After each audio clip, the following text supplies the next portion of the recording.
said. Really good. Psyched though to see this. I mean, Top was playing extremely well versus Hero. You know, he made some slip-ups and he ultimately did end up losing that set 2-1, but he gave Hero the battle of his life. Ultimately in Game 3, Top was looking like he was going to take it. And then I think we saw a couple of mortal mistakes from him, and that just with one unit. And that's really what a game of StarCraft can come down to sometimes. But now he's facing off against Xigua, and the countdown has started, Kevin. Our first map is going to be played on Polar Night once more. It's a pretty good map for some crazy PvZ stuff like we've seen last week in WCS America when we had Haas from the OE Flash Wolves go up against EG's Jaedong. Are we going to see something similar from Top? I guess it's possible, but we're about to find out. All right. Last time these guys did meet, by the way, Top they just met a week ago, and Top ended up, I know I sent you the VOD, Top took it 2-1. It was a little bit surprising, some of the stuff that we saw from Xigua, actually. A lot of, like, Top was pulling off cannon rushes and just straight killing. It happened twice. Sounds like the Top I know. Weren't even being canceled. Oh, crazy stuff, man. Could have been perhaps Xigua was hiding strategy a little bit, because let's not forget there's a lot of money on the line for this series. If you win it, you guarantee yourself with another $1,000, and of course you're still in the running for so much more, as there is so much money on the line here in WCS America. Zoo Top, as we like to call him, but what we should say is Zenith of Origin Top, is our blue Proto spawning on the bottom side of Polar Night. He is going up against Invictus Gaming's Xigua. Big shout out to Edison, who's most likely watching the stream, as he's the awesome manager of the IG guys, always traveling with them, always trying to help them out in the best way possible. He's a great dude. Yeah. What's up, Edison? Have you met Edison? No. He's really nice. It sounds like it. You So should big shout out to him. You should come out to the WCS round of 16 or round of 8, and you can hang out with Edison. Cool. He's a good dude. You see the gateway going down over here by Top on the south side of the map, so gateway fast expand is most likely the opening. If I have to make one prediction in the start of the game, I say Top will try to put on like some semi-3-gate pressure and then follow it up with an Immortal Sentry all in. That would be my read on Top. Xigua on the other end is probably just not going to try, or is going to try not to die. He has a second drone still here on patrol, so either he's really paranoid about those cannon rushes, Yeah. or he might send that drone down as soon as he realizes he's playing against Gateway Fast Expand, and then drop another hatchery. Still no spawning pool down yet. This is... I think that would be too risky right here. Okay. He's gonna drop the spawning pool. What do you think of the fact that Xigua is like still patrolling this drone? Well, I think it has a lot to do with the fact that he's playing against Top. I don't mind it too much. Because there are some players that even when you know they're cheesy, they still catch you off guard, so Xigua has just said like, I'd rather be safe than sorry. I'll just lose those minerals, I'll make sure that you're not getting me this game.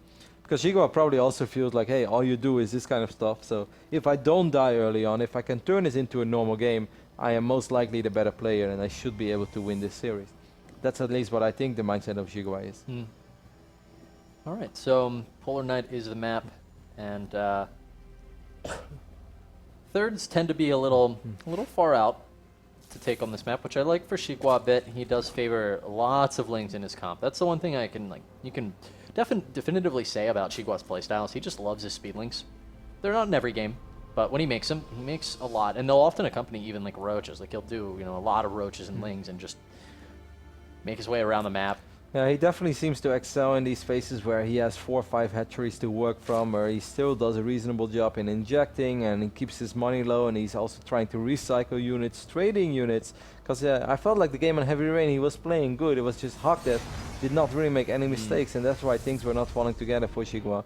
Already dropping another hatchery for like 4 minutes and 20 seconds into this game against a gateway opening over here. So I really wonder what Top is going to do, because you know, if you play this very passive from this point on and you're just like, I'm going to drop a Stargate, I'm going to sit back, I'll make some Phoenixes, you're going to fall very far behind. So I wonder. Yeah, I'm actually I'm looking at Xigua at the same time and wondering, are we about to see those gases come up here at 36, or is he going to go for lots and lots of queens? There are 2 openings that kind of take you down different paths. One's going to get you faster towards, you know, speed, for instance, which is something that Xigua sometimes goes for, and sometimes he just uses slowlings and tries to deny your super quick third, which I don't expect kinda because it's Top. I think maybe he'll take, so he takes the gases, and I think that's a little be safe. I like what the Top is doing over here. He wants to send his probe out, to maybe put on some 3-gate pressure, and suddenly this probe went between the gates and not took the route that you normally expect the probe to take, like around the gates, and Top is like, wait a minute, he went actually between. So he cancels the gate. That's pretty bad news, because that means that the potential pressure that he maybe had in mind is going to just not work out that well, because now he only has 2 gates instead of 3 gates. But at least he spotted that mistake, even though there's still no speed on the map just yet for Xigua. So maybe it wouldn't have made a big difference, but the last thing you ever want is a bunch of Zerglings just running in between 2 gateways. Oh, well, looks like this Overlord is not long for this world, because the Mothership Core's going to be, it should cover here for the Stalker. And he does see the pylon going down. It's going to be a little helpful. And it looks like he's going to continue with this pressure we were talking about. Yeah, I'm not sure how I feel. Like, this slow ling of stuff, I'm really not sure how I feel about it. I feel that, like, if he would have just made speed, his life would be a lot easier, and then he will be able to be greedy in different phases in the game. He's still going to be able to get this Stalker, most likely. I'm actually very surprised that Top is swapping in Zealots over here. I do not think that these Zealots will be able to achieve all that much. Unfortunately, we have a small lag screen over here for Top, but it seems like maybe we should pause. Should I pause? Should I be a bro? I think. I'm waiting for the... I hope that our referee will be able to pause the game. So in general, we can at least save it and maybe give Top a little bit of time. As Top is still lagging right now. Of course, that is something that, you know, can always happen. We are still playing online. Fortunately, in the round of 16, this won't happen anymore. As of course, then all the players will be flown out to Southern California, and we'll be playing on LAN. And there will be no such thing as lag. And it doesn't matter where you're from. If you're North American, Korean, Chinese, all same playing conditions. It's one of my favorite things about here in California, the internet. Yeah, it's really like, good. It's better than anywhere else, man. It's not true. You know, recently I read that on average, Dutch internet is the 2nd best internet in the world, behind South Korea. Wait. Dutch. Really? Like, yeah, my home country. Huh. Not bad. Yeah. I was very proud of it. America's is like it's really not far really down there, like at isn't the highest speeds, because I guess like in countries like Sweden and stuff, they have better internet than in Holland. But on average, like what the average consumer gets in Holland is, or the average citizen is 2nd fastest in the world. That's awesome. Yeah. I was very proud of it. I was like, yeah, we're good at something. Why can't I bring that with me? Either way, unfortunately, Top is still lagging over here at Polar Night, and now actually he has dropped from the game. So I guess this is going to take a few minutes. I think perhaps the best for us is just to head over to a very small commercial break, because they might want my input as well about things. But I think what is going to happen, guys, is we're just going to use recover from game, or resume from replay at the 7-minute and 20-second mark, before those lag spikes went down. And then hopefully we can just continue this WCS America broadcast. So we do apologize for that. Unfortunately, Top's internet doesn't seem to be super stable, but we'll figure it out. And I promise we will bring you much more StarCraft 2 action after this small break.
guys, welcome back to WCS America Premier League. We are currently in Top versus Xigua. The first map is being played on Polo Night. Unfortunately, Top has disconnected from the game, which means that we're just going to have to recover the game or resume from replay. Which one is it? A recovered game is you can do it both ways. Yeah. I think one is it actually just goes you to the point, and the other one you have to type at the time you want. Yeah. That one is good. I like the one where you put in the timestamp. All right, I think the game invites are out, so hopefully this will run smoothly. Seems all right. We have recently a pretty new admin in the building, as of course there were a couple of people screaming, and you all need some admins. Well, we got an admin. Yeah. But he's still a little new to StarCraft, but it's not that hard. Blizzard made it all very friendly and easy to use. It's one of the, and like when this feature was announced, I always said, like, you know what I'm going to do? Like, I'm going to get this game where it's kind of very even. It's a late game scenario. And then you can just keep resuming from that point on. Like, you can do these maxed out fights, Ghost versus High Templar, 200 supply against 200 supply. You can do it over and over again. I'm going to be really good at it. And I still haven't done it yet. I'm no idea why, because it's such a good way to practice. You know, like, I would say only 1 out of 4 or 1 out of 5 of my PvT games actually go to that phase in the game. Because either, like, I do something silly like a Proxy Tempest, or the Terrans, like, you know, they pull SCVs. And it doesn't often go to those 200 against 200 supply Ghost Viking, which is really micro-intensive. And, like, resume from replay is a great way to practice your late game army control. As well as, like, making a custom map. The resume from replay you do have to load up. I initially, like, realized this because this is one of my things is, you know, you were talking about your strengths and battles and such. And, like, yeah, I can multitask really well, but when it comes to battle, sometimes I get, like, mixed up. And so this is where I'll use, like, a custom game feature and find myself, you can build a map, you can use them, they're already out there, and just, like, basically start a game at that point in the game and then actually practice those things against a buddy. You can practice it against AI, you can practice it. They have maps where, like, there's tournament modes, though those are a little different, I'd say. It's not actually, like, an in-game setting. Have you ever used those, the multitask trainers, though? That was one of the most, like, useful things for me when I was learning. Like, trying to get good at, I don't know, being able to manage, like, scouting a unit, for instance, while making units, while building bases. Oh, I think Froden told me about this a long time ago. I think Dan used to use it now. Dan might have showed it to me. I never used too. it. I just, I'm too much of a ladder beast, you know. I just sit there, spam ladder button. All these mods, too time consuming. Yeah. Almost 700 ladder games this season. You and Puck would get along well. Me and Puck? Yeah. We get along well on ladder too. He's very generous in his ladder points. I'm just kidding, Puck. I'm just kidding. Go easy on me next time, okay? Either way, I resumed the game from replay. I just set the game lobby up a little bit. That's why I was slightly distracted, guys. But everything should be kind of smooth. This is before, well, the Stalker. Actually, no, the Stalker is still alive. So I'm just going to make double sure. When our players are ready, Rotterdam is everything these days. And Xigua says ready. Top is ready. So 3, 2, 1. We can jump into game and continue the action on Polar Night. I apologize for that inconvenience, guys. So obviously a little bit out of our control. I hope it didn't stall the action too much. It didn't.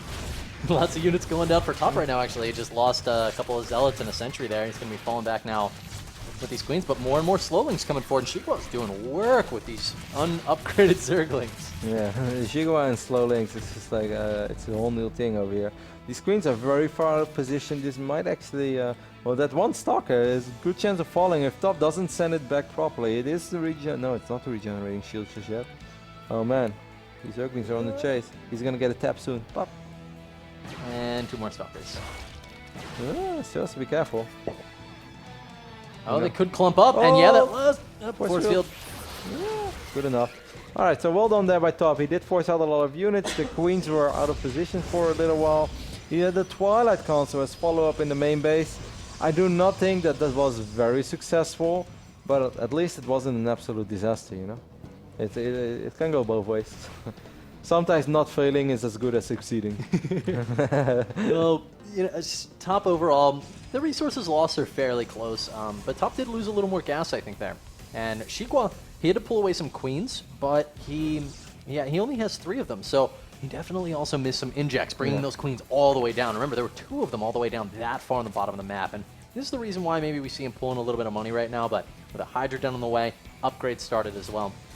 Both players are now going to be ramping into a good, solid mid-game. Yeah, Xigua is good at one thing, it has to be spending money. He's going to throw down a macro hatch as well in his main base, and he's like, I know you, Top. We've played against each other on quite a few times. I've seen your games against Violet. I know what you're capable of. and I do not think that you're the type of Zerg or type of product that goes up to 3 bases. So we see that macro has to go down, and Xigua right now is just worried about one thing: buying a little bit of time and then producing a ridiculous amount of units. 17 roaches on a production tab. That should be good enough to shut down that little push. Yeah, you know, he baited one force field there, maybe wanted a little more, but I completely agree. Glial Reconstitution's going to be finished, and the creep spread from Xigua is phenomenal right now, so I don't think he's going to have too much trouble with this as long as he doesn't have, you know, a portion of roaches segmented off too early or something like that. No, he should be more than fine. Of course, there is a robotics facility going down for the top. Now, he's just making an observer for now. I really wonder, is he going to fire up an Immortal as well and just wait for it at home, like force out a lot of units now? Or is he actually going to try to win with Blink Stalkers and Sentries? I do not think this is going to work. It is possible. Guardian Shield is going to be very useful, Force Fields and a Time Warp. It's all very nice. There is no creep on the high ground over here. With the Warp Prism follow-up, I feel that this is Top's moment. He wants to win the game right here, right now. Yeah, but Hydras are hitting the field. There's already 3 out and 5 or 8 more on the way, in fact. He had perhaps a few too many probes for a true 2-based pushes. Now he's dropping the Robo Bay as well. He is forcing out a ridiculous amount of units. And Xigua is at 64 drones. And that's still a good amount, but it's also not that booming economy that Zerg wants. But that's definitely not his fault. I feel that he's been making the correct calls. I felt he's been making units when he should have. Because, you know, oh, that's a forward blink. A couple of these roaches are very exposed. Well done here by Top. Yeah, he's going to pick off a couple units here, but overall I think the transition into Colossi is really what I'm looking at now. Will Xigua smell this and be able to move into Vipers or Corruptors? When I'm waiting to see that Spire Infestation Pit go down, because if Top can start chronoing out some Colossi and we don't see Xigua drop that transition for a substantial amount of time, you know, another 90 seconds or so, there could be a window for Top to do some serious damage once those units are on the field. Oh, Warp Prism in the main landed a pretty gnarly force field. There are more sentries, but there are so many drones being pulled, and I think actually that Zerg Xigua is going to be fine over here. The sentries are a little bit out of position.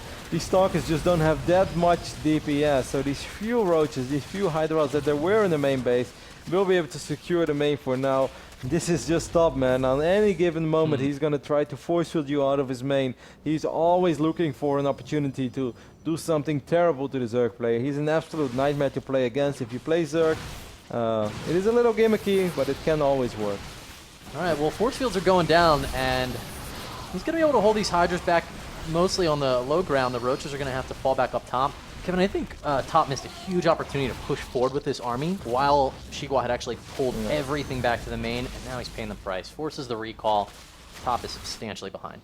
I agree with you, but I also think that you know, maybe he was worried that he would overcommit. Maybe he's worried he's losing his mothership core and then he couldn't get back because of course roaches on creep can swarm around an army. But yeah, looking at the supply count, 116 against 178, oh, that has to hurt a little bit.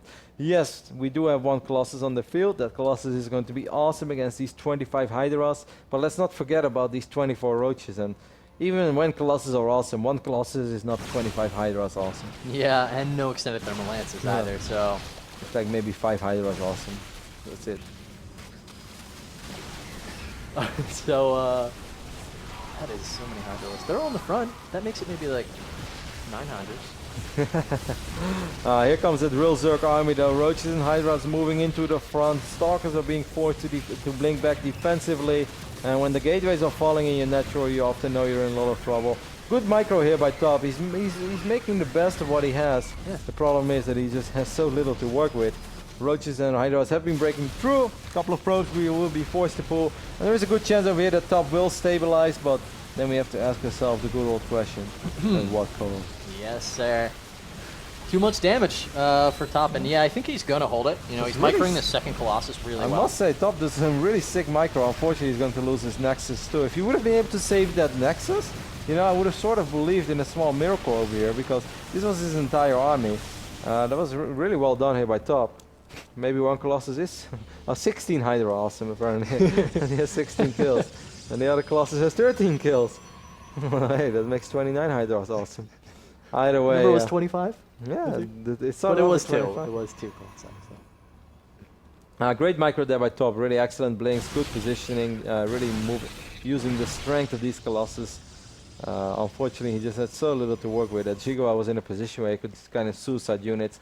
Hive Tech is almost done, so he will be able to make a few Vipers, and that's all he needs, man. If he gets 3 Vipers, he is guaranteed to get some abducts done, and with those abducts, he's guaranteed to win the game. Yeah, this is a ticking bomb right now for top. I really, well, when I'm a little interested in this Immortal call. I could see not going for Colossi because you're afraid of the Vipers, I guess, but maybe a Warp Prism could actually like keep Xigua at home. I mean, if you're trying to think of anything that can win you the game at this point, is there anything, honestly, besides like Xigua just not attacking and he just canceled the third for top actually? The reason why he's making Immortals is because the Roach count is very high, and it's going to be Roach Viper basically.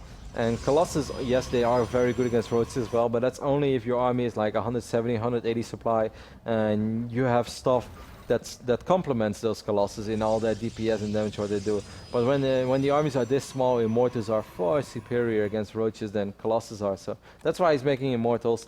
Unfortunately, you know, there's not really a right decision, like you said. Oh, yeah. It's going to be a Zerg that's maxed out on Roaches with 4 Vipers. 4 Vipers are enough to pull in these important Protoss units, whether it's these 2 Immortals or these 2 Colossus. And after that, the Roaches can just have the time of their life. Not quite big enough, I think. The Colossi are going to do some nice damage, but here are the Vipers. And those Colossus actually break the force fields down as well. There goes the Immortal. 2 Immortals remaining, but there are still so many Roaches knocking on the front door of top over here.